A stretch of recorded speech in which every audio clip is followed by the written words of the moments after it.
তাত অকণমান খনন কৰি তাক ডাঙৰ কৰাৰ প্ৰয়োজন আছে।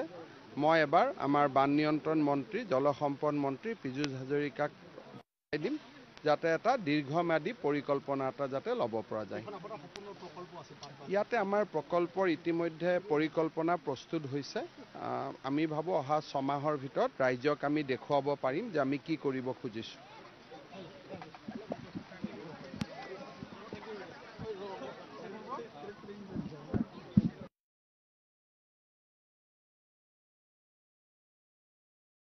আগৰ পৰাই মথাউৰি নাই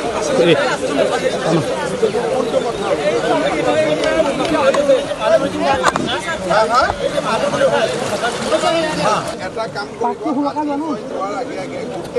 বনাই দিব ঘৰটো গ্ৰামোন্নয়ন কমিটিৰ পৰা বনাই পেলাই দি দিয়ে।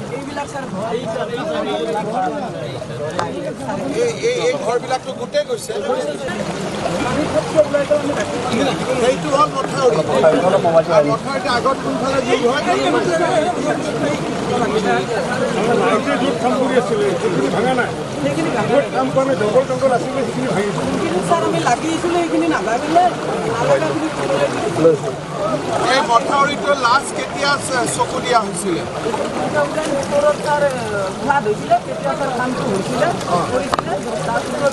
প্ৰথম ভাঙোতেতো ইমান ভাঙা নাছিল ন, এতিয়া ডাঙৰ হৈ গৈছে। 4 বছৰ দিনে ৰাতি কষ্ট কৰে এসপ্তাহ